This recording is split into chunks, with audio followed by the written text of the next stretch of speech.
Welcome to the Vol Bros. My name is Evan. This is my brother Rustin, and we are two Vol Bros who are actually bros in real life.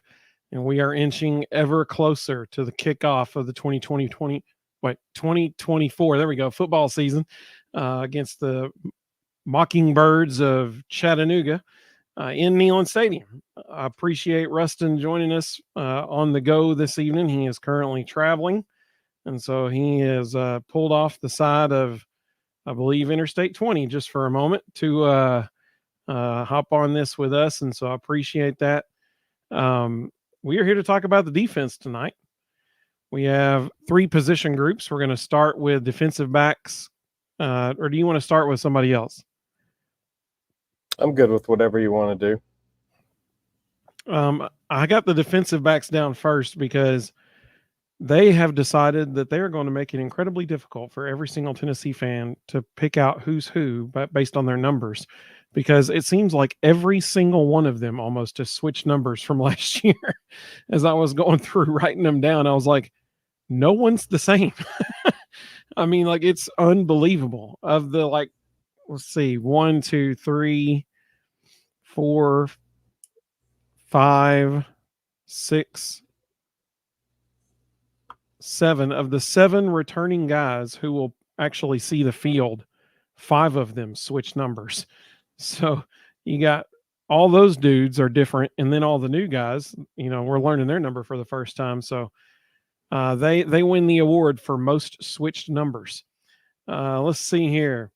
People joining in already. We got Mississippi Vol with us. Said, good evening, guys. Looking forward to hearing your thoughts on the defensive side of the ball. Hope you have a great week, and when the time comes, we will all be waiting to see you on Thursday. Hey, we appreciate that. That means a lot to us. We appreciate you. Thank you so much.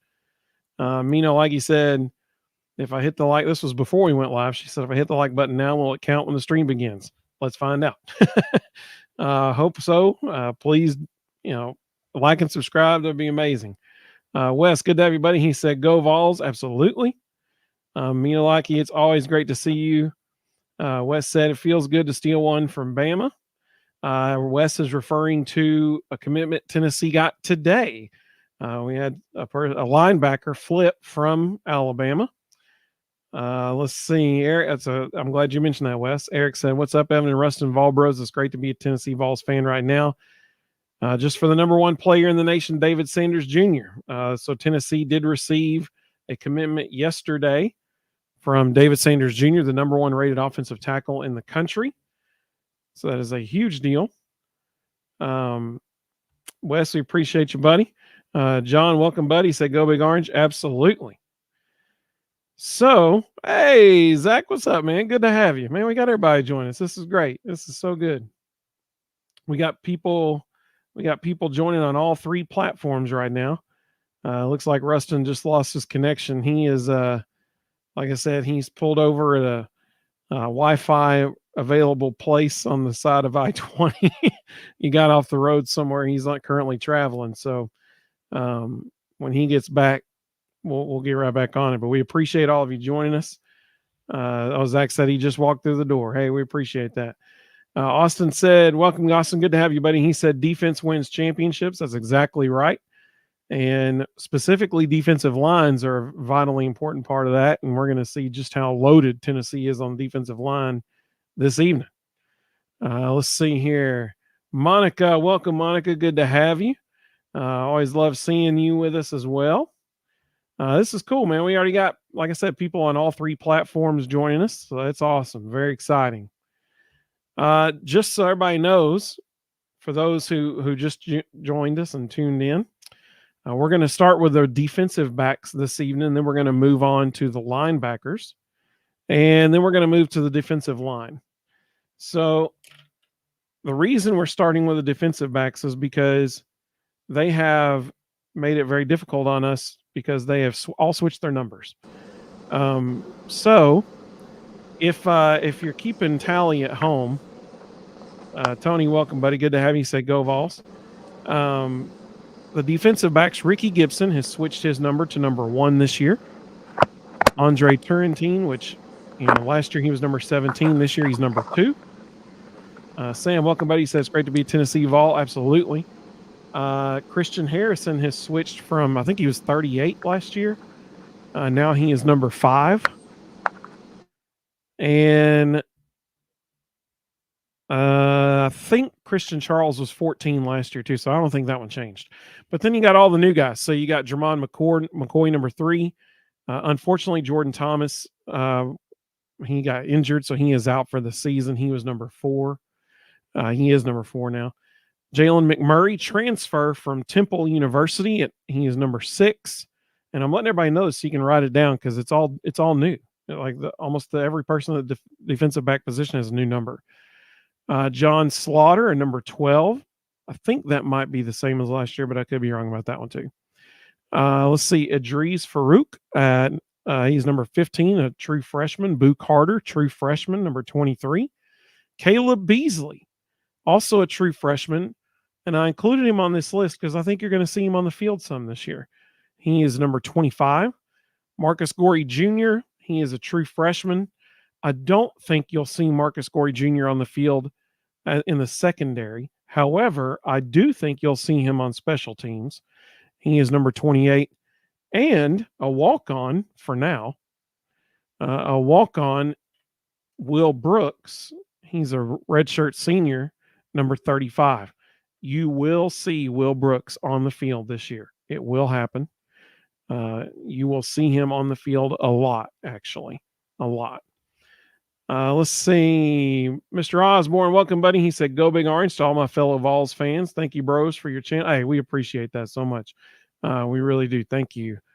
Mr. Osborne, I was at the Publix in your hometown today. I was wondering, I was like, I wonder if I'll see him up there. Let's see here. Zach said, Rustin looks like me. Yeah, Rustin's having a little bit of trouble with his Wi-Fi access right now. Hopefully he'll be able to get back with us here in just a second. Austin said, you may just see Will Brooks start game 1. Legitimately, you might, actually. I say he's a walk-on for now because surely that dude's about to earn a scholarship. Will Martinez was praising him. Coach Martinez was saying he's somebody you can trust, that he knows the defense, he knows what he's doing back there. If he doesn't start, he will certainly play a large portion of the snaps. No doubt about it. So Austin's right. You may just see him start. With us. Osborne, so you mowed the lawn after 30 I totally understand. Glad hopefully your internet will hold out for you this time. Before we lose you again, why don't you tell us what you think about the defensive backs? Yeah, sorry, the Wi-Fi has been an issue. So this is actually, I said Thursday night, if anyone is wondering if we're homers or not, this is actually the position where I am definitely not a homer. The secondary concerns me, not so much at corner, more at safety.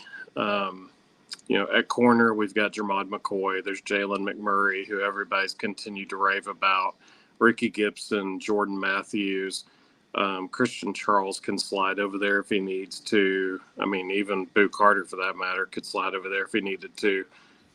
Corner is not an issue. We will be fine there. My concern is more the safety position. And really, we have 5 guys who are fighting for 3 spots. And just to be blunt, I'm comfortable with maybe one of them. And it's probably not one that everybody else is going to expect me to say. The only one I'm comfortable with is John Slaughter. I think in the limited time we've seen him, he has played well. He's produced, and I think he's ready to be an SEC safety. I have a lot of concerns about Andre Turrentine. I have from the first day he stepped on campus. Those concerns have never been alleviated. I just really struggle with him. Christian Charles is another one that everybody talks about. He looks the part. He's going to be great. We've been saying Christian Charles is going to be great for 3 years, and it still hasn't happened. So that one concerns me. That one concerns me. The fact that they're saying Will Brooks is going to start at the star because he's a sure tackler, that's a concerning statement. One of the One of the things I like about that statement is what they're actively saying is we're going to put so much pressure on opposing offenses that they're going to be getting rid of the ball fast. Our safeties and corners have to be really good open field tacklers because they're going to be out in space a lot and quick hit situations. So I like that aspect of it. But the fact that we're having to put a redshirt senior walk-on in at one of the most important positions on the field because he's a sure tackler, that's a little scary. I would kind of slow everybody's roll on Boo Carter. Apparently, Boo is struggling to understand the secondary scheme. And, people rave about the plays he makes. But in the very next breath, they talk about how many times he gets the defense hurt because he's out of position.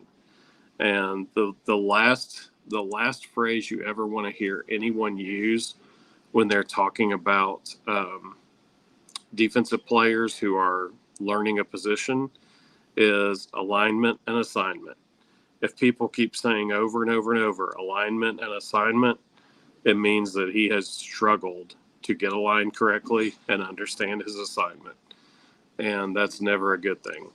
So I've now heard that statement about Boo 3, maybe 4 times just in the last week.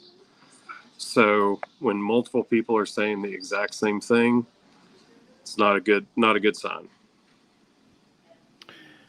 Some of the comments that have come through, Zach said just 3 more Volbro episodes till game day. That's right. That's exactly right. After tonight, we got 3. Mr. Osborne said, I've heard Will Brooks would be the starter over Boo at the star position. Is that correct? Potentially. Sounds like it. Like I said, Willie Martinez. Go ahead. Everything I'm hearing is yes, that's going to be the case. Will Brooks is going to start at the star. Willie Martinez made the comment the other day that he feels like he can trust Will Brooks. And I mean, that's a big deal. Like, you got to put people on the field who you feel like you can trust to do the right thing, be in the right position, make the tackle, that kind of stuff. So I mean, I get why he's putting him out there. He's not as athletic as the other guys, but trust me, everybody's going to be on that field. Everybody. They're going to rotate him in and out for sure, especially against UTC. Try to see what they got. Tony said, I get so tired of Vol Nation and VolQuest that Coach Martinez gets all the blame for bad secondary play. But Banks coaches the safeties, and we've been bad there for the last 3 years. Willie does take the majority of the blame. I get that because he's DB's coach. I get that for sure. And you're right. That does happen. Zach said, I feel for you, Russ. Traveling is very tiring. Props for even trying to be on here tonight. I agree. Absolutely. Commitment to the Vol Bros. That's right. Commitment to you all. Tony said, I don't think Turrentine is better than McCullough. Hope I'm wrong. Well, I would agree with you because Jalen started over Turrentine. And so, I think that you're right. Now, Turrentine, Andre did have a good game against Iowa. Now, granted, it was Iowa's offense, so that's not saying a whole lot. But he did have a good game against Iowa in the bowl game, so hopefully that continues on. Mr. Osborne asked a great question. This is a really good question. He said, is our secondary our Achilles heel going into this season? It sure seems that way. So Rustin, on not talking about special teams, but I think we actually could talking about special teams, and it would also, apply here as well. Is the secondary on the 4 position groups on offense, because you got wide receiver, offensive line, tight end, running back, quarterback, so 5. So 5 position groups on offense and 3 on defense, secondary, linebackers, and defensive line. Of all of those, is the secondary the biggest question mark right now? In my opinion, it's the only question mark. I think we're really good at every other position group on offense and defense. And like I say, I'm not even concerned about the corners. For me, it's just the safeties. Well, so let me ask you that, and I agree. I think that is the biggest question mark because, we just don't know. We haven't seen these dudes play. Like, that's the thing. All these guys are new. And so we have – I understand some of them got limited minutes last year, but there's not going to be limited minutes this year for Ricky Gibson. There's not going to be limited minutes this year for Andre Turrentine. Like, they're out there, man. Like, that's going to happen. And so – I think that's why it's the biggest question mark because we just haven't seen him play much. And some of the guys, like potentially both starting cornerbacks, this will be their first time wearing orange. You know, I mean, Jermon McCoy was wearing a shade of orange at Oregon State last year, but the big orange, we'll put it that way. Who do you think, if you had to say right now and you had to pick two people, who do you think are the two starting corners against UTC? Oh, I think that's already done. I think it's Jermod McCoy and Ricky Gibson. Jalen McMurray and Jordan Matthews are breathing down their necks. They'll be out there early. But McCoy and Gibson are getting all the first team snaps. So, if you're just joining us, you want to go back when the stream's over and watch the first few minutes when I give all the numbers for all the defensive backs, because they're all different. They've all changed. Like almost every single one of them has changed. So with that being said, let's move to linebacker. Now, here's what I did and I didn't mention Jordan Matthews earlier. He's a redshirt freshman, number 24. So you can add that one to your list. I think he actually stayed the same. He's one of the few that stayed the same. Yeah. Everybody else got a new number. Many of them are single digits now.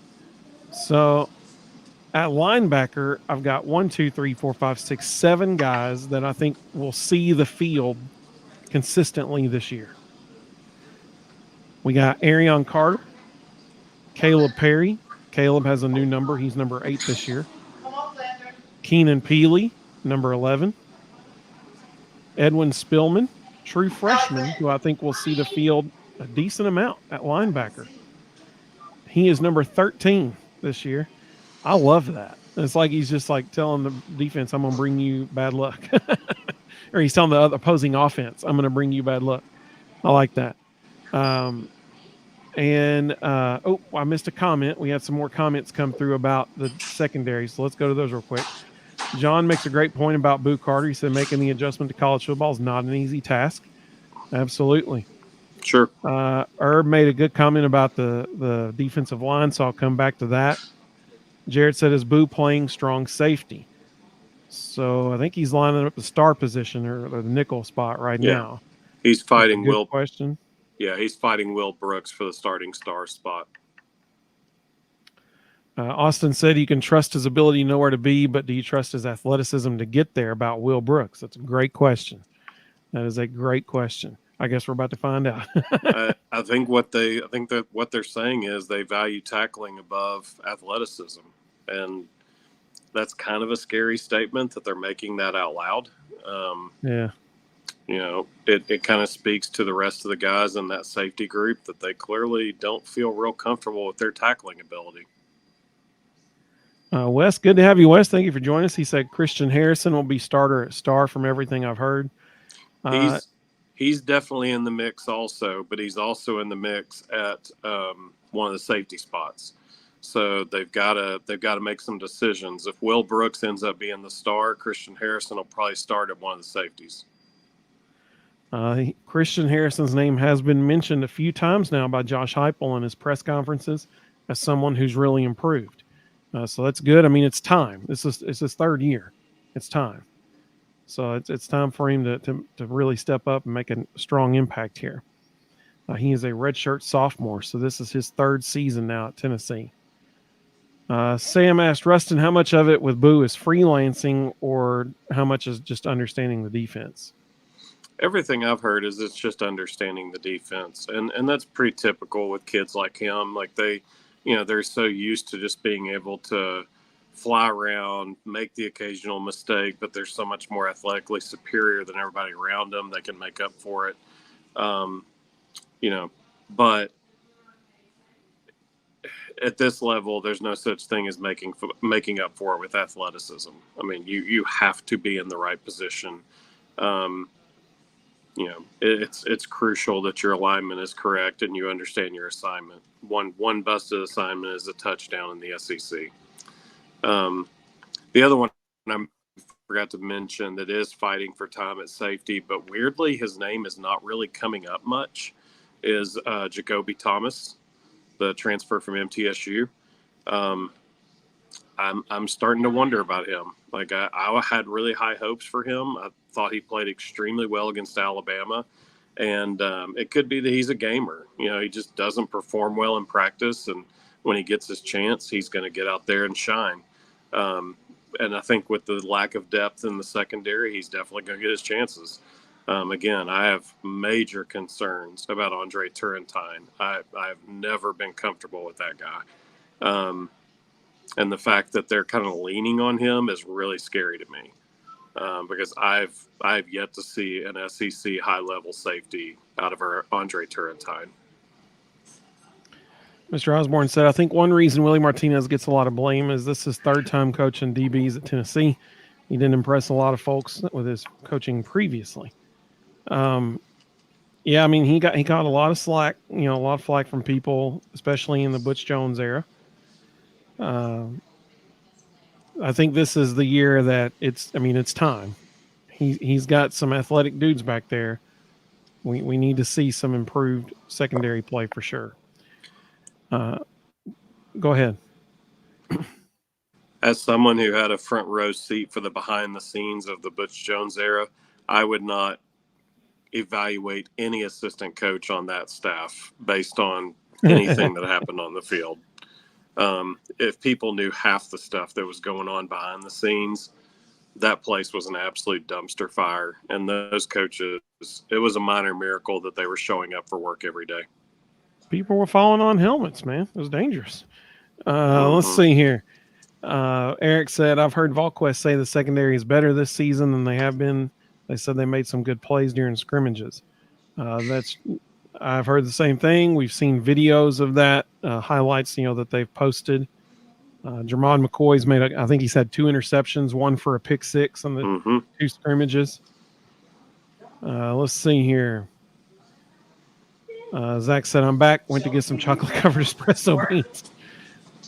Appreciate you fueling up there, Zach.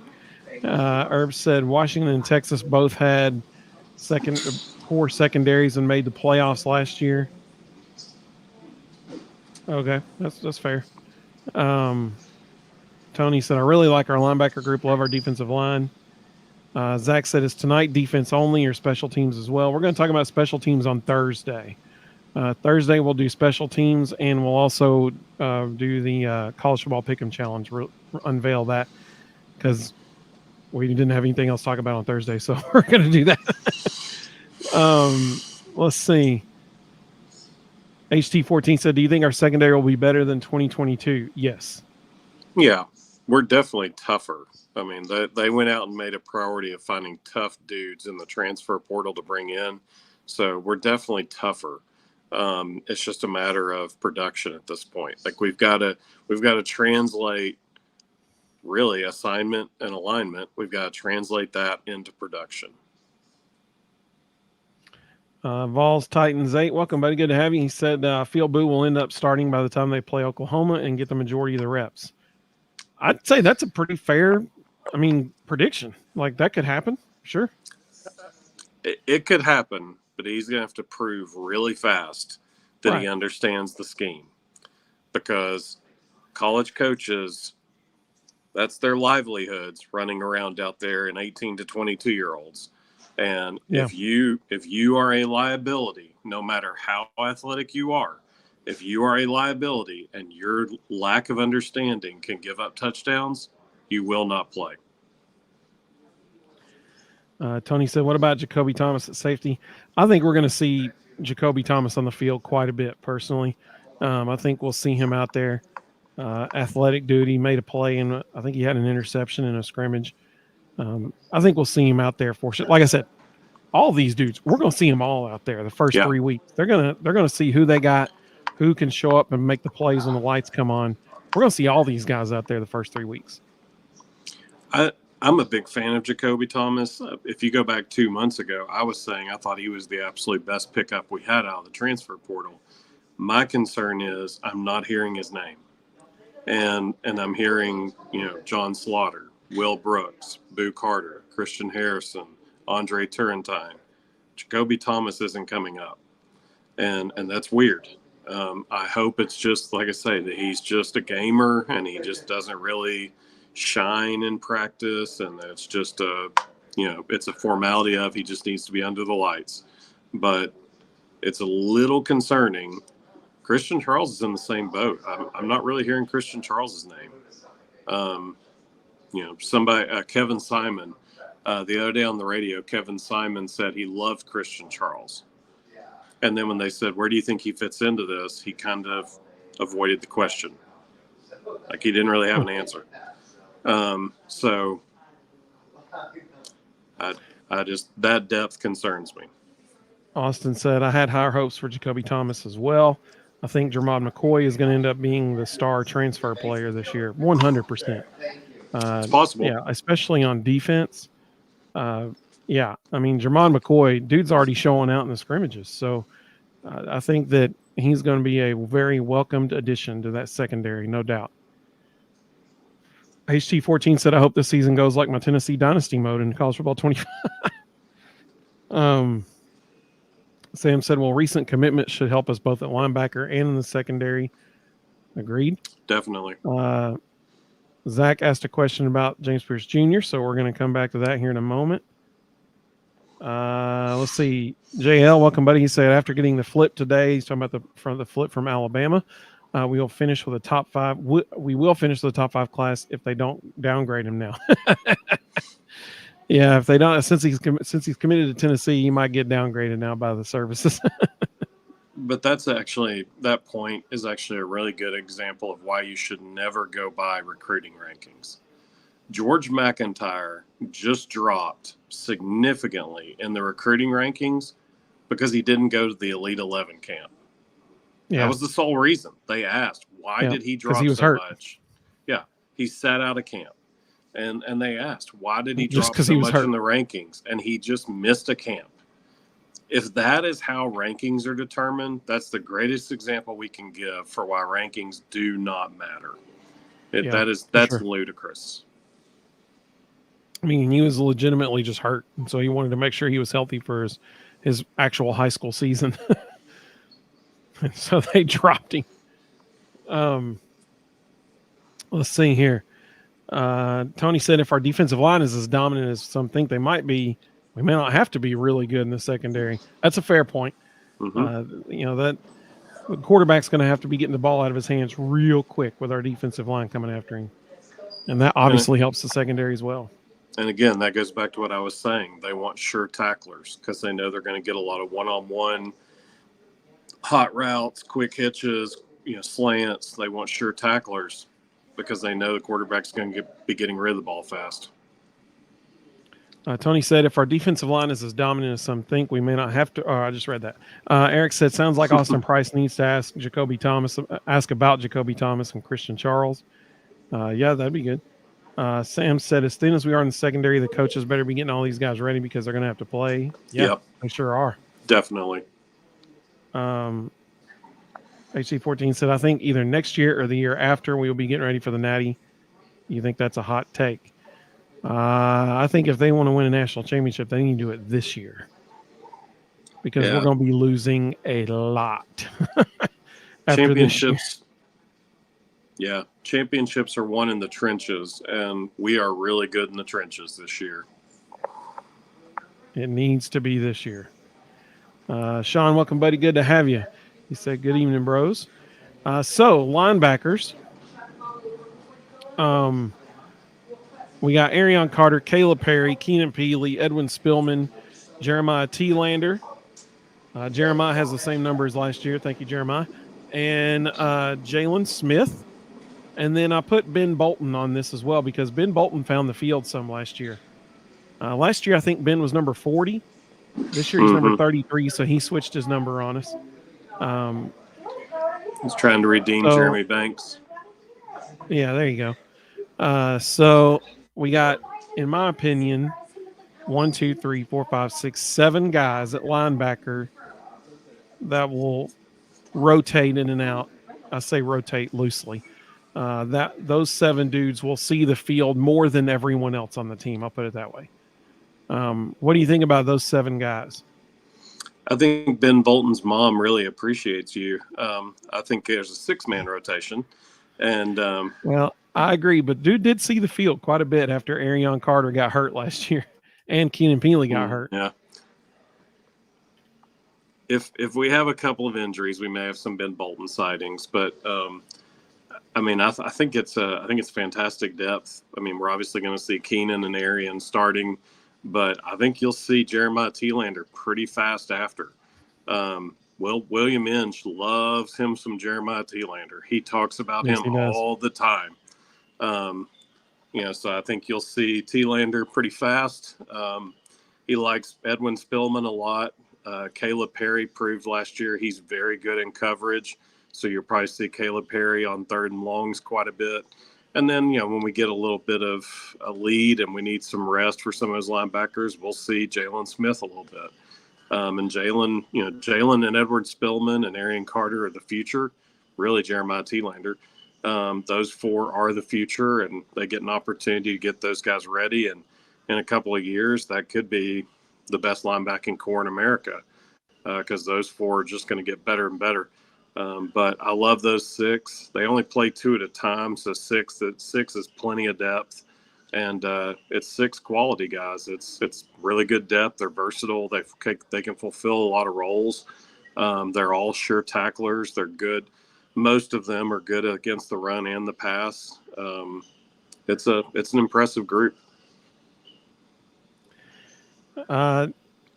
Tony said he thinks Caleb Perry switched to number 8. He did. That is correct. Caleb Perry is now number 8. My take on the linebacking group, we have some dudes who can cover some ground. And I think that's a vitally important thing to say about this group. Arion Carter, Keenan Peely, Edwin Spillman, Jeremiah Thielander, all 4 of those dudes. Edwin Spillman, if I bring him in here too, I think I did mention him. All 4 of those dudes bring the pads, man. Like, they lay a hit on people, and they can cover sideline to sideline. Yeah. I mean, that's a good thing for a linebacking core, if that's what you're saying about him. I think that Tennessee fans can be very comfortable and very confident going into this season with the linebacking group that we have. You got to like this group a whole lot. I think what excites me the most, William Inge has coached a lot of linebackers that are currently in the NFL, a lot of them. He talks about Jeremiah Thielander nonstop. The fact that he brings him up as much as he does makes me very comfortable, because Keenan Peely has been a little injury prone. Yep. If Keenan goes down again and Jeremiah Thielander has to play maximum snaps, I'm kind of good with that. I would like to see he and Arian Carter out there full time together. Obviously, don't want anything down. If Keenan plays well and plays to his capabilities, that's a huge positive for this defense. But if for some reason he does go down, gets injured, I'm excited to see Jeremiah Thielander play a lot more snaps. I think he's the future of our linebacking core, and I trust William Inge's evaluation. William Inge has put a lot of guys into the league, and if he's this high on Jeremiah Thielander, that's a guy I want to see more. Sam said, heard a breakdown on Florida, and they were talking about how to get the ball out of the quarterback's hands fast. Not a lot of confidence in their offensive line. Yep. Sign me up for that. Let's put our defensive line up against that offensive line. HT14 asked a question about defensive line, so we'll get to that in just a moment. The only 10 you see. Hey, it's good to see you. Welcome back. She said, evening, bro. It's been a while. Let's see. Eric said, we have some good linebackers, but man, I hate that Elijah Herring transferred. I think he would have been good if not this season, by next season. The only Ricky, good grief, Ricky. I just saw Ricky's comment, so I'll get to that here in a minute. The only 10 you see said, do you think Elijah Herring left on his own, or do you think he could sense that Inge wasn't high on him? I think Elijah realized that he was getting passed up by the talent around him. That's my personal opinion. You got to remember, Elijah knew what was coming. Caleb was a high school kid. A lot of these guys were around him. Like, Elijah saw Edwin Spillman coming from a very long time away. He knew that was going to be in his locker room, and he had to make a business decision. I mean, he's just looking around going, "There's a lot of dudes coming in that are just flat better than me." Yeah. Matt, welcome, buddy. Good to have you. He said going to be a lot more talent after this year as well. You're exactly right, including a transfer or commitment who flipped from Alabama and Tennessee today. Vols Titans 8 said, I wonder if Peely has the speed for the SEC. Great question. That is the one thing that, we don't know because we didn't get to really see except for one game last year, and that was against an ACC team. But we're going to find out real quick this year. I mean, his teammates have confidence in him. His coaching staff has confidence in him, so I think that should breed confidence in us as well to have confidence in him. Ricky. After his last year at BYU, he was on several NFL draft boards. He came to Tennessee to improve his draft stock.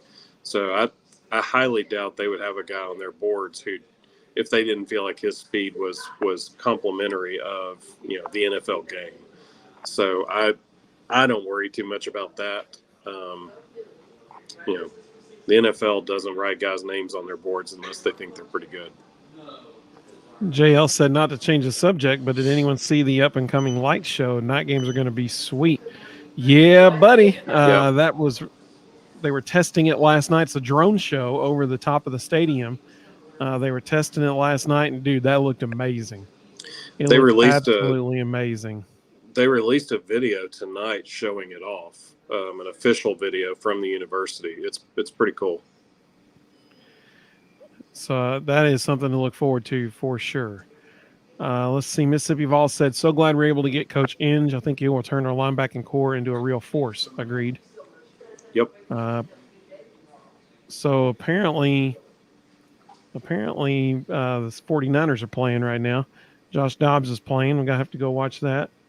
Mississippi Vols said, Jeremiah reminds me so much of Bumper Poole, who played at Arkansas. He wasn't flashy, but he could hit like a Mack truck, a real tackling machine. I think that's a fair assessment. Dude will flat out hit people, man. Like he comes downhill so fast, fills holes and just blows up, man. Just blows people up. Zach's busting out the puns. He said Elijah was hearing other things. Nice. Ricky said, is Rustin on a train car and is he on steroids? Apparently you're looking pretty buff there, Rustin. It actually does look like you're on a train car now that he said that. When I was it's a hotel lobby. When I was in college, you spend as much time working on your guns as you do everything else, because when all else fails, you got to at least have that. So that's pretty good. Let's see here. What else we got? Zach said, fill me in. Who do we get from Alabama? So Jaden Harmon, 4-star linebacker that was committed to Alabama, flipped to Tennessee this afternoon. So that's a big pickup there. Depending on which recruiting service you follow, he's anywhere from number 13 to number 16 nationally at linebacker. So really good pickup.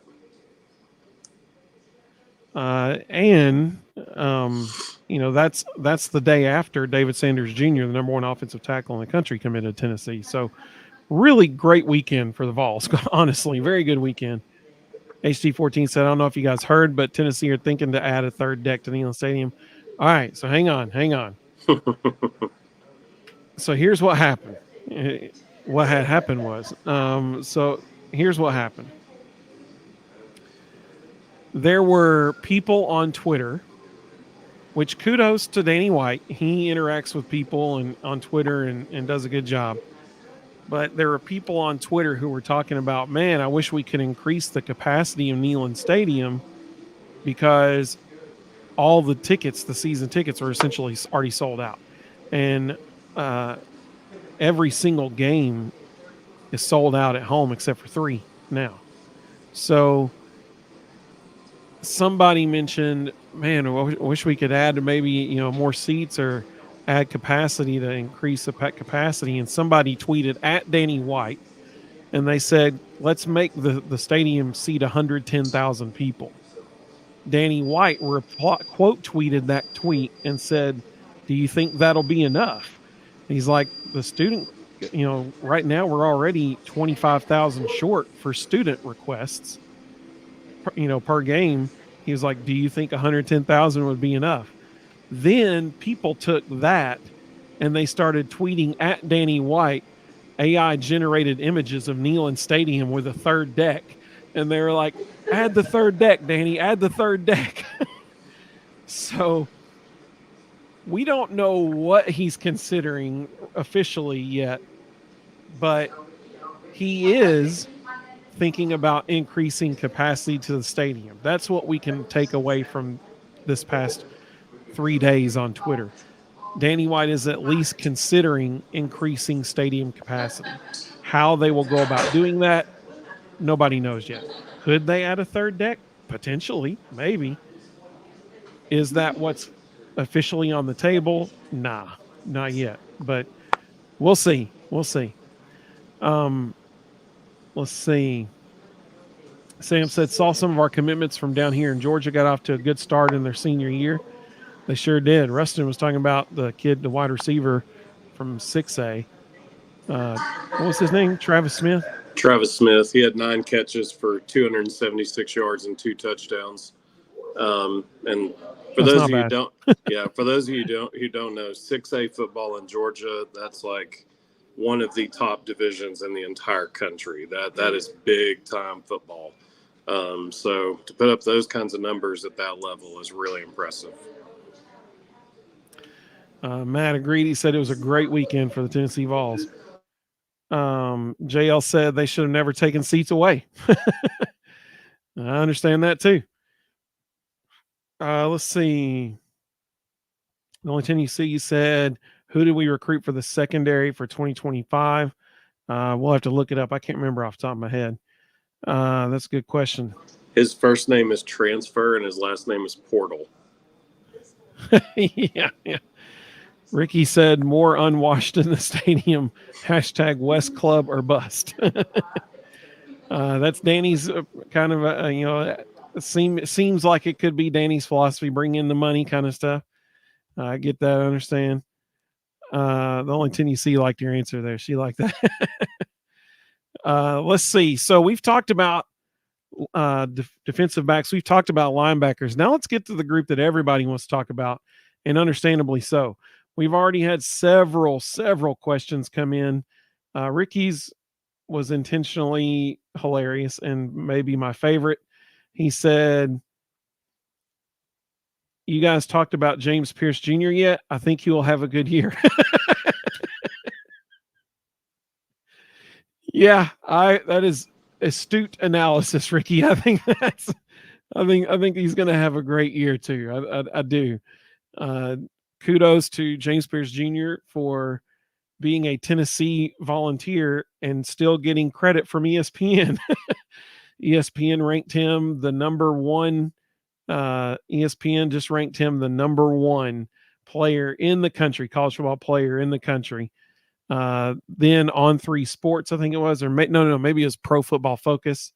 Pro Football Focus ranked him the number 6 overall player in college football this year. So kudos to James Pierce Jr. He's getting a lot of love, and that's exciting to see. HD14 asked a great question. He said, do you think Jordan Ross is the new coming of James Pierce Jr.? Absolutely, I do. I sure do. I think it's going to be fun. Listen, they're not going to be able to keep Jordan Ross off the field this year. They're incredibly deep already at defensive line spot, but they're not going to be able to keep Jordan Ross off the field. And that's going to be fun to see him getting after the quarterback. Let's see here. Herb said in the front four with Pierce and Ross, that could hide secondary holes. Let's hope. You're exactly right. Exactly right. And Zach said, over or under, James Pierce Jr. sack total is 13 at the end of the season. All right, so here's my answer to that. You got 12 regular season games, and they'll have at least one bowl game, but hopefully they'll have one or two playoff games mixed in there as well. So really what we're talking about is he's averaging 1 sack per game. I'm going over. Yeah, I'll take the over on that. I think he finishes with 14 or 15. And really, the three biggest reasons I'll take the over are Bryson Easton, Omari Thomas, and Dominic Bailey. When you look at the other 3 guys that are going to start with him, you can't double him. You've got to honor all 4 of them, and he's going to benefit from that. Absolutely. So real quick, let's do a little rundown of who Tennessee has on the defensive line. And let me say this. I put the people on this list, just like I did with the linebackers. I put the people on this list who I felt like we're going to see decent amount of playing time. Like that I didn't put like, people who I know are probably going to end up redshirting and never play.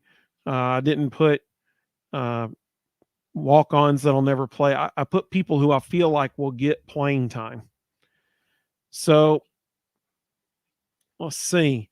We got 1, 2, 3, 4, 5, 6, 7, 8, 9, 10, 11, 12, 13, 14, 15, 16, 18 dudes on this list of guys who could potentially get playing time this year on the defensive line. So here's who I got. I listed them in numerical order based on their jersey number.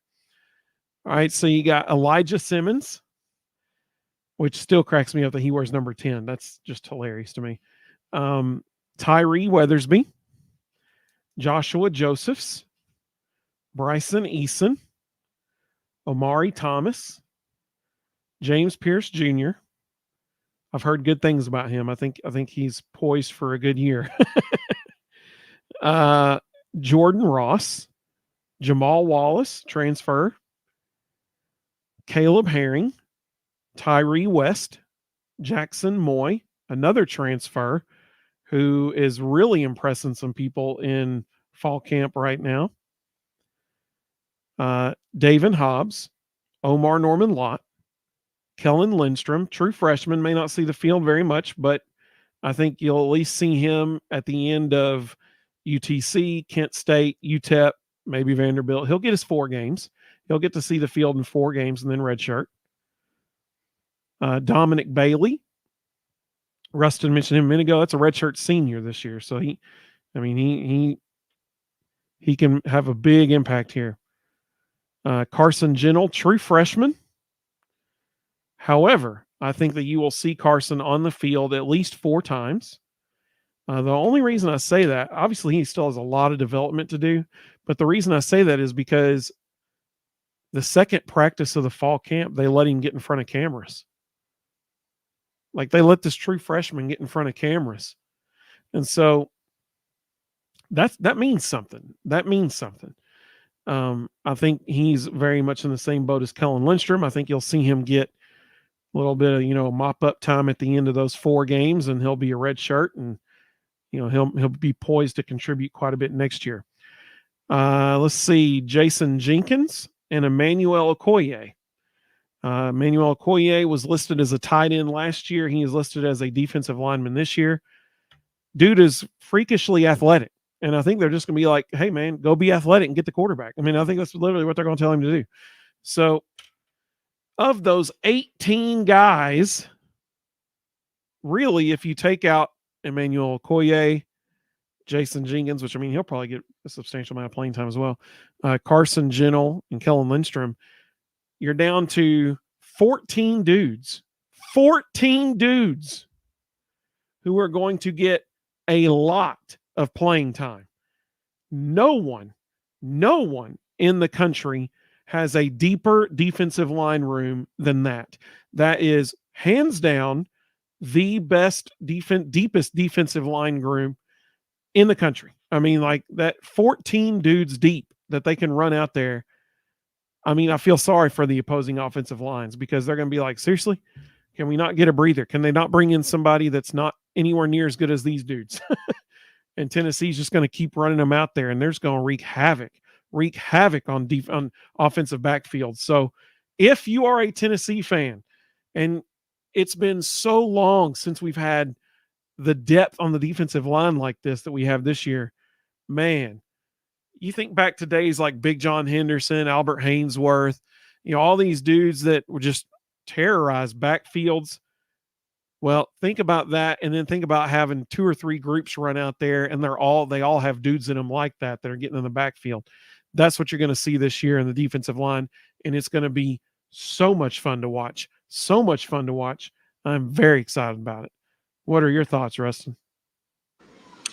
So Thursday night, when we couldn't get everybody to stop talking about the defensive line, I made the statement. I made the statement that we would have 4 guys get drafted off this line in the NFL this year. When I really started looking at the depth chart, not only will we have 4 guys drafted, we'll have 2 others signed as undrafted free agents. We will have 6 of our top 8 in the NFL next year, which is just incredible. James Pierce Jr., Bryson Eason, Amari Thomas, Omar Norman-Lott, they'll all get drafted. They will absolutely be draft picks. Elijah Simmons and Dominic Bailey are NFL bodies. They will 100% get undrafted free agent offers. Elijah Simmons will probably make a roster because he's just so big. And, in the NFL, they need run stoppers who can just clog holes, and that's who he is. So, the reality is 6 of our top 8 are going to be in the NFL next year. And I would argue, can you tell me any other team in America that has 6 of their top 8 who are going to the pros? So I don't even say it's the deepest defensive line in the country. I'm still going to keep saying it's the best defensive line in the country. So much versatility. My goodness, look at Jamal Wallace. Jamal Wallace 1 year ago was playing outside linebacker at 250 pounds. That joker is now 6'3", 317, and they've moved him to nose tackle. In 1 year, he has added 67 pounds. And his greatest versatility, or his greatest advantage, was he was such a freak athlete, they weren't sure where he should play. So they took a guy who was playing outside linebacker, added 67 pounds of mass to him, kept his athleticism, and now he's going to go just be a freak nose tackle who's going to be impossible to block because his feet are so good and he's so athletic. That's the kind of thing that Rodney Garner can do. It's going to be fascinating to watch what they do at the Leo position, because they got James Pierce Jr., then Joshua Josephs, then Caleb Herring, then Jordan Ross. How long does Jordan Ross stay 4th on the depth chart? What do they do with Caleb Herring when Jordan Ross starts beating him out? Does he move to linebacker? What happens there? I think you forgot one guy. Nathan Robinson is a redshirt freshman who they were very high on last year. I would say right now he's ahead of Carson Gentle and Kellen Lindstrom on the depth chart. He's got a big future. Tyree West is another guy that they're very high on. I think Jason Jenkins probably will be in the first 12. I think he's in that rotation because he fits the position that Tyree West and Dominic Bailey, that true defensive end position. Jason Jenkins is that guy. He's just like the 2 of them. So, Jackson Moy, I'm still wondering why Jackson Moy transferred, unless it was for next year. He was like, I just need 1 year under Rodney Garner with significant snaps and I'll go pro. Because that's a guy who played almost every down for Stanford. He's probably in the 3rd string at Tennessee. Like, he's got so many dudes ahead of him. He is buried on the depth chart. It's just a wealth of riches. Well, so it's good. I'm glad you mentioned Jackson Moy. So he had a press conference, and they actually mentioned this, and he mentioned it. He said, and I think it was Brent Hubbs mentioned it as well. When he came here expecting to redshirt. Like, that was the thought. He was coming here to sit behind all these dudes in the interior of the defensive line this year, and then be the guy really next year, the standout guy. and he's impressed so many people that they can't keep him off the field. like he's going to be playing this year. They can't keep him off the field. So he was named to the, I didn't even know this was an award, but I do now.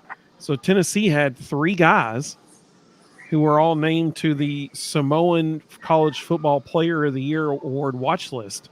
Yeah. And the 3 guys were Nico Iamaleava, Keenan Peely, and Jackson Moy. And so, that people are expecting him to have a big year now. Well, it's going to be in limited snaps because he plays the same Right. position as Bryson Eason and Omar Norman Lott. So, he ain't going to be out there that much. But he can get some good reps in depth. And then next year, those 2 guys will be gone. Those 2 guys will be in this year. So he can walk right into that starting defensive tackle job as a senior and be fresh because he just won't have taken many hits this year. Let's see here. Matt said that the defensive line is stupid good. That's exactly right. They sure are. He said we're 2 to 3 deep, weak side and strong side alone. I mean, seriously, they can run 3 to 4 deep. Yeah, they can run 14 dudes out there and not lose a step. That's crazy. I mean, that's nuts. I will not be surprised at all. Early in the season, it'll probably, no, because you got UTC and Kent State early. I think when it's a key game, it's a 12-man rotation. When it's a non-key game, I will not be surprised at all if we see a 16-man rotation.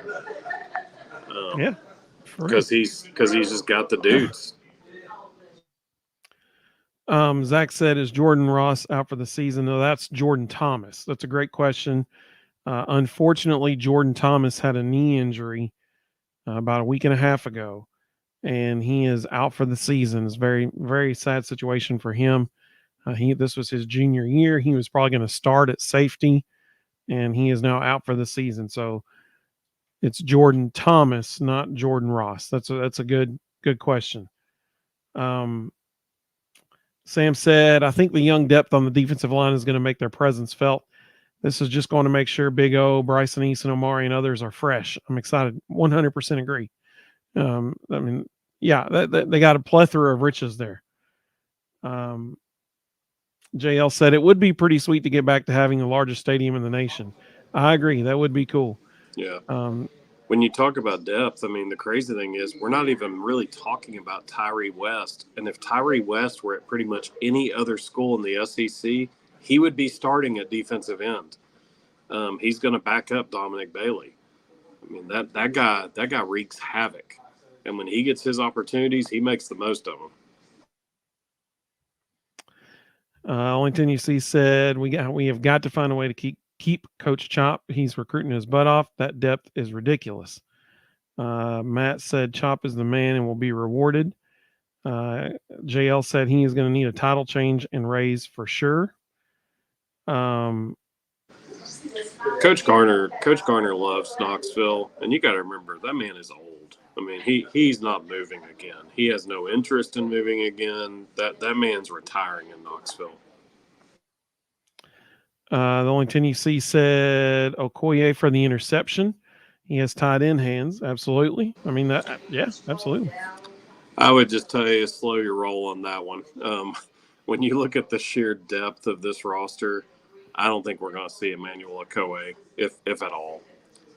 He's still learning this position. They moved him for depth for next year. I will be stunned if we see him at all. I think you'll definitely see him at least on special teams.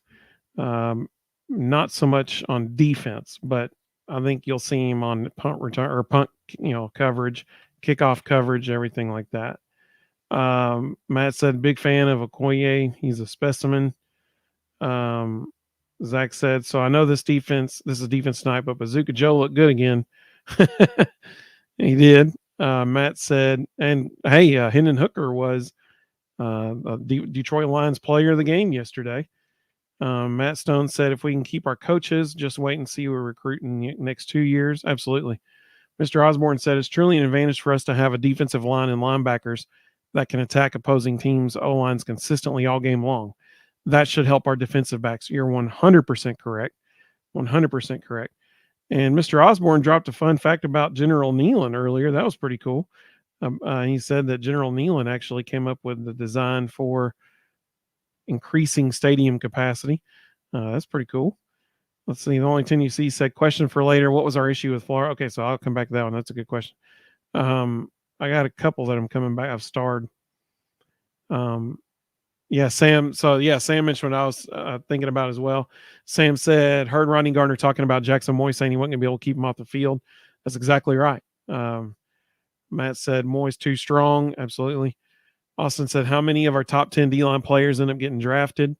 So I think he probably said that before Rustin answered that earlier. So Rustin said, were you talking about this season or in all total? I mean, the reality is, if you look at our top 10, 1, 2, 3, 4, 5, 6, 7, 8. I mean, if you look at our top 10, I think 8 of them end up getting NFL draft picks, and 2 of them, the other 2 are going to be undrafted free agents. So I think out of our top 10 in our depth chart, all 10 of them end up in the NFL, and 8 of them are going to be drafted.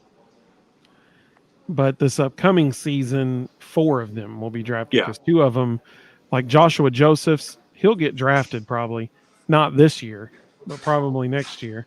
Yeah. I mean, there is an outside shot he could be drafted this year if he has a breakout season. Yeah, I don't see him even testing those waters. He's got the opportunity to come back next year and be the guy. Yeah, that's exactly right. And he can improve his draft stock tremendously by coming back. I think the top 6 that will have to go. Dominic Bailey, Amari Thomas, Bryson Eason, James Pierce, Elijah Simmons, Omar Norman Lott. 4 of them get drafted. Simmons and Bailey are the 2 that don't, but they're NFL bodies, and so they'll get undrafted free agents. Austin, I should have kept reading. Austin clarified his question. He meant the whole career. The only 10 you see said, we moving up when we get in them Polynesians. Hey, if you look back at Fulmer's best years, there was a Samoan pipeline. Like we had those guys coming.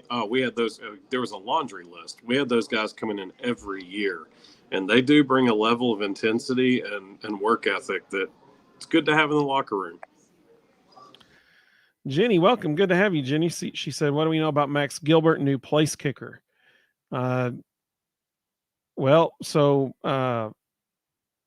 Oh gosh, totally. Mike Eckler, totally blanked on his name there for a second. He was actually bragging on him in the press conference the other day. We're going to do special teams on Thursday, though, so we'll be sure to mention Max on Thursday. Only in the SEC do people ask about kickers. Like if you listen, means more, baby. If you listen to shows in other conferences, the kickers never come up.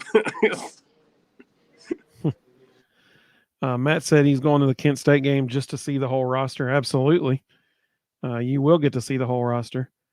Eric said Rodney Gardner ain't the best D-line coach in the nation for nothing. He knows what kind of guys he wants, and he's a D-lineman whisperer. I 100% agree with that. Let's see. Sam said, Rustin, how long do you think the starters on the defensive line will play against Chattanooga? Okay, we're going to have to clarify this question. When we say starters, are we talking the first 4 or the first 8 or the first 12? We'll say first 8. How about that? So how long do the first 8 dudes play? I think that game's a 16-man rotation, and so because of that, I think they'll play up through the first series of the second half, because when you have a 16-man rotation, they're not going to get a whole lot of snaps in the first half. So he'll want to get them some reps in the second half as well. So I would say you'll see the starting 4 start the second half, and then that'll probably be it for them. Bill said Coach Heupel will have active warrants out for himself if he doesn't stop stealing all these top-notch players from the other programs. So Bill is referring to the transfer, or the flipped commitment today. Once again, that was Jaden Harmon, 4-star linebacker, flipped from Alabama to Tennessee today. right at the day after they got David Sanders Jr., number 1 offensive tackle in the country. Let's see here. Seth said, welcome, Seth. Good to have you. He said Rodney's replacement, hopefully Coach Chop. Let's see. Zach is heading to bed. Good night, Zach. Good to have you, buddy. He said, very tired. Safe travels, Russ. Let's see here. Carl's with us. Welcome, Carl. Good to have you, buddy. It's good to see you. JL said, I'd like to see Emmanuel Okoye on pass rush downs opposite of James Pierce Jr. So I think, JL, what you're really going to like seeing is Joshua Josephs and Jordan Ross, either one of them on the other side of the line opposite James Pierce Jr. I think that's what you're really going to like seeing. Let's see. Herb said Oklahoma game is pivotal game of the year. I 100% agree. If they're going to be in the playoff, they have to win that game. Period. End of story. Can't lose that one and expect to be in the playoff. Matt said Okoye's on defense from here on. He's an edge guy now. I would agree with that. He can just be athletic in that spot. Carl said our offensive line back in the day were first-round draft picks. Yes, they sure were. We had one last year or 2 years ago, Darnell Wright. So hopefully we see that some more. Matt Stone said, I got good tickets and hotel for that Oklahoma game. I'm going to dye my beard orange. Hey, attaboy. That's what I'm talking about. That's going to be a phenomenal game. Phenomenal game. Mississippi Vol said that 2004 Georgia game in Athens when we upset number 3 Georgia. Albert got his first start at tackle and just totally neutralized David Pollock. Another Samoan player that made an impact. That's a deep cut right there, man. That's awesome. Sam said, I like to listen to what Coach Garner says because if he's positive on a guy, they're going to show up. He's exactly right. Coach Garner is 100% honest in press conferences, and it is wonderful to hear because he just tells you like it is, man. I love it. Matt said he just subscribed. Hey, appreciate that very much, Matt. Thank you. I think that's great advice for everybody. If you're watching and you hadn't subscribed yet, please do. That would be absolutely incredible. So Rustin says best defensive line in the country. It is hard to argue with him on that. I don't think anybody can legitimately argue with him when we say deepest defensive line in the country. No one can argue with that because it is the deepest defensive line in the country without a doubt. And Rustin makes a good point. This very well could be the very best defensive line in the country. When was the last time we could say that as Tennessee fans? Championships are won in the trenches. Every year people say, what's the thing that sets apart the SEC from everybody else? And they're like, it's a defensive line. Well, we got it. We have the best defensive line in the SEC, the deepest defensive line in the SEC. It is going to be so much fun to watch how many times this defensive line gets after the quarterback and gets in the backfield. Our front seven is going to be incredible. When you look at the defensive line and the linebackers, what do you do? I mean, like, there's so much speed and the ability to cover from sideline to sideline. It's going to be so much fun to watch. Now, Austin said, feels like 98, best D-line in the SEC. Absolutely, buddy. Absolutely. Sam said, hit that like button. I think that's great advice. Totally agree with him. Let's see. So the only 10 you see said, whenever you guys are ready to talk secondary, name your starting backfield you think we'll go with this year. So we mentioned the secondary to start off the show. I agree with Rustin on who the starting cornerbacks will be.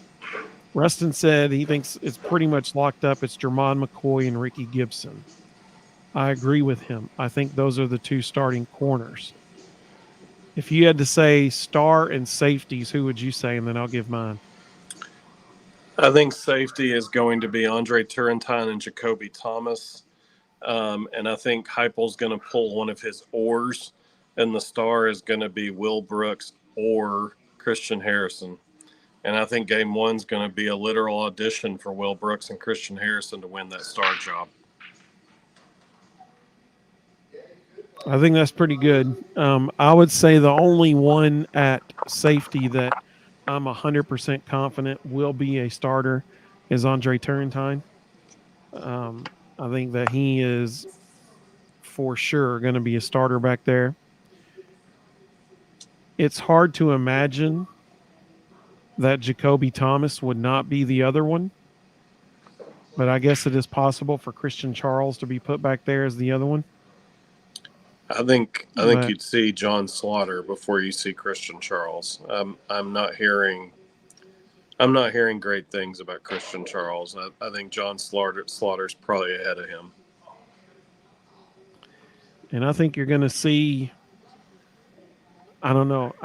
You can't hear a defensive backs coach say, "I trust him" about a player, and not expect to see him on the field.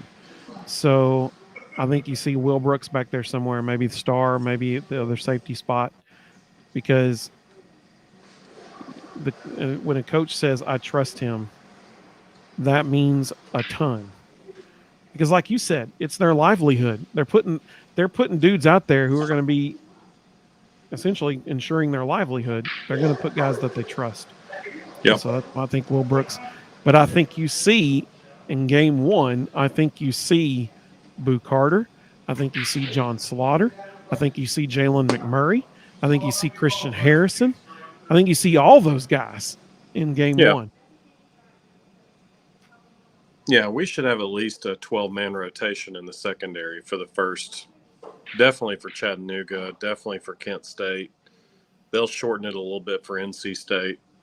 But Chattanooga and Kent State, we should see a solid 12 people rotating back there. Yep, I think you'll definitely see Caleb Beasley and Idris Farouk back there, both those games near the end of the game. Yeah, I'm with you on Caleb Beasley. I don't think we're going to see Idris Farouk.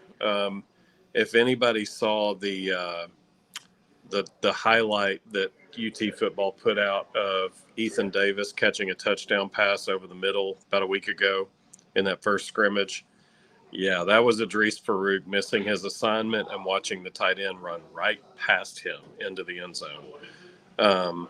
Well, Caleb Beasley Jr., he's a dude. Like, he's going to, actually, you might see Caleb Beasley Jr. and Jalen McMurray. You're going to see Jalen McMurray probably the second or third possession of the game. Yep. You might see Caleb Beasley Jr. sneak on the field like early in the third quarter. I mean, like, that dude's a player. He is a player. Yeah, I think he's the third DB or the third corner on either side. I think on one side you've got Jermod McCoy and I'm blanking, Jalen McMurray. And then on the other side, you got Ricky Gibson and Jordan Matthews. And then I think Caleb Beasley's the next guy on both sides. The only thing you see said, question for later, what was our issue with Florida last year defensively? Why were they able to pick us apart? Was that more of a talent issue or Tim Banks being bested? Oh, good question. Well, we weren't getting after Mertz very much, unfortunately, that game. Yeah. And it's hard to say if a coach was getting out-coached. If you're not in the huddle, if you're not on the headset, you don't know what's being said. You don't know, it could be a situation where the scouting report didn't pan out to be what they expected, so they're trying to, change things midstream. It could be a situation where guys didn't take the scouting report seriously. There was a game this year, Tennessee basketball. Rick Barnes is so old that he just says whatever he's thinking now. And post-game, they asked him, what happened. And he said, well, the scouting report was 100% correct, but the kids decided they didn't care about it. And, he just was blunt. He was like, we've got our livelihoods running around the hands of 18 through 22-year-olds. And scouting report was right on. We told them exactly what was going to happen, and they just chose not to listen to it. Sometimes that happens. So, Tim Banks could have had a fantastic plan, but if the week leading up to it, there was, people in the locker room not taking it seriously, not really watching a lot of film, you just never know what happens leading up to a game or during a game.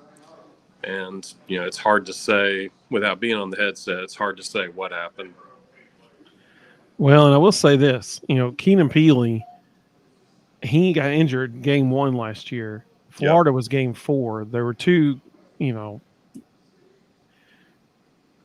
schedule padding games in the middle between those two.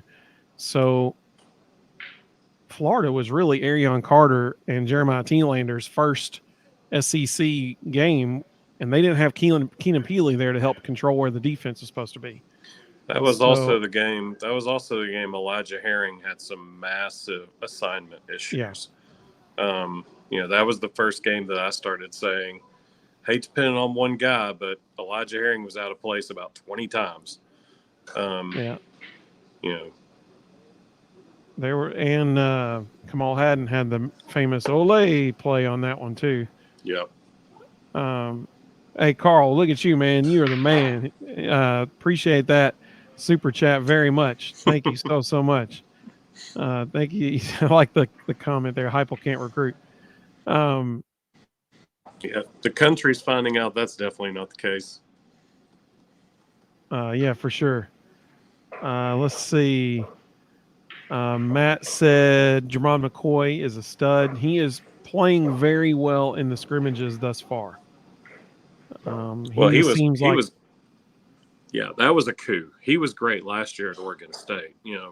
The Tennessee should send the Big Ten a thank you check for leaving Oregon State and Wazoo out there by themselves, because that was the greatest catalyst for Jermon McCoy deciding to transfer. That was the best thing that ever happened to Tennessee. Let's see. Sam said, I trust Will Brooks to be able to line up correctly and understand the positions role.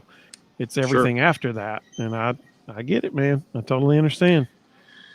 Although, he concerns me a little, but the positive is he was on the field the entire fourth quarter against Alabama 2 years ago.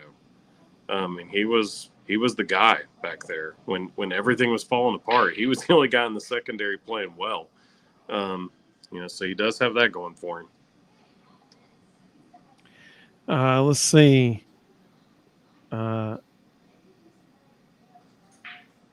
Only 10 you see said, I know Elijah was misreading during that Florida game, getting killed. So there was that. Evan.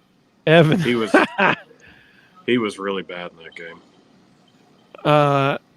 So Evan is an Alabama fan. Welcome, Evan. It's good to have you, buddy. He said, why y'all got to steal our players? And then he said, Saban would never. How's that feel, man? Welcome to the other side of it. Welcome to the other side. That's how we've been feeling for a long time, buddy. That's how we've been feeling for a long time. So for those of you who may be joining us just now, linebacker,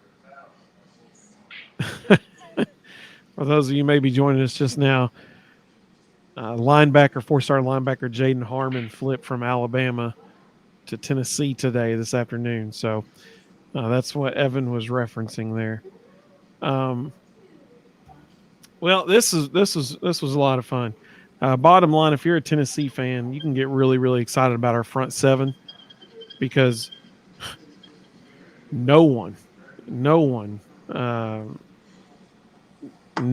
be able to run on Tennessee's defense this year. And I'm very excited to see how opposing offenses struggle to come up with anything against our front seven. It's going to be a fun year to watch those dudes play the game. They're going to be flying around all over the place. It's going to be a blast. It's going to be a blast. Any last thoughts, Rustin? No. Like we've said from the beginning, the best secondary is a great defensive line. And so, we definitely have a great defensive line. So hopefully that takes some pressure off that back end. And those guys can grow up a little bit and get some experience without a whole lot of pressure, and be ready to go by Oklahoma. Let's see. A couple comments came through. Evan said, on paper, Bama will be able to run on Tennessee. So Evan, if you missed part of our show, I know you joined us a little, just recently here. Now, you might want to go back and watch the defensive line part of our show. That the defensive line finally, Tennessee is going to have an extremely strong defensive line. So I'm excited to see them play this year. It's going to be a lot of fun. Sam said the linebacker that flipped to Tennessee was going to commit to Tennessee, but the coach recruiting him left for Michigan. Inge had to re-recruit him. Let's see. Matt said, see you, Neil and Evan. I think he's talking to Evan Myrick. Hey, we love having Evan Myrick with us on the show. He's always he always is pretty level-headed on what he says, and he's good. We enjoy having him. And eventually he's going to come to his senses and flip himself. So, The only Tennessee said, enjoy, guys. Have a good night. She said, we're going to see a lot of quick screens from opposing teams. Yep. I would totally agree with that for sure. Evan said, not a chance. He's not flipping in Tennessee. Oh, man, that's good. Austin said, great show, fellas. See you Thursday. Absolutely. Absolutely. Carl said, still talking season. Let's all go undefeated. I love it. I love it. That's great. Thursday's going to be special teams night. I'm not even sure what to think of that. Yeah, we're so going to Thursday talk about rugby punters and kickers. Hey, do they even count? Hey, Jackson Ross is a weapon. You can kick it with either foot. When do you see that? How often do you see that? It scares the crap out of me every time he switches. So this Thursday, everybody will want to join for two reasons. Hey, even Evan agreed that our punter is pretty good. Absolutely. Yep. Everybody will want to join Thursday night. Here's what we're going to do. We're going to finish our position previews with special teams, and then we'll unveil the tournament this year, the College Football Pick'em Challenge. We'll go through all that, explain how that's going to work. Be just like last year. It'd be a lot of fun. Carl was essentially the leader all season long last year until the last 2 weeks. Eric said, wasn't Rodney Garner the defensive line coach on Tennessee's 98 championship team? Oh, man, that's a great question. I should know the answer to that, and I can't think of it off the top of my head. That is a good question.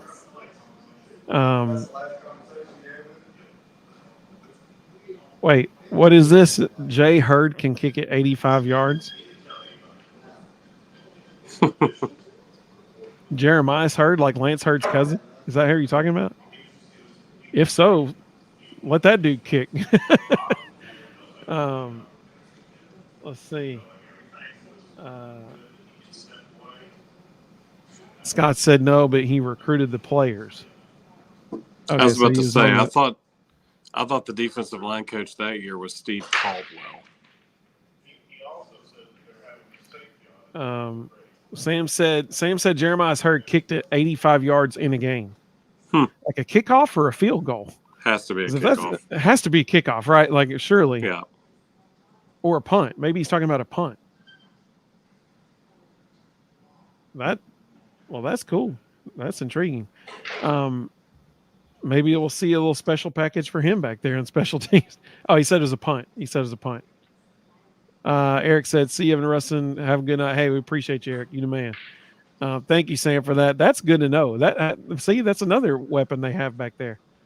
Well, we hope all of you join us Thursday, and then Sunday night we got a special show. Sunday is the 150th episode of the Vol Bros. So that's really exciting. We're going to have Reed Carringer join us on Sunday. We're going to get Reed's game-by-game prediction for this season. Rustin, sounds like somebody just got injured in the hotel lobby there. So we're going to let Rustin go because he's still got to get back on the road and hopefully get away from whatever's happening around him right now. We appreciate everybody joining us so much. Matt said it was a pun as well. We appreciate everybody joining us. Thank you so much. It's been a lot of fun. We hope all of you have a great evening. We hope to see you Thursday. Go Vols, y'all. Go Vols.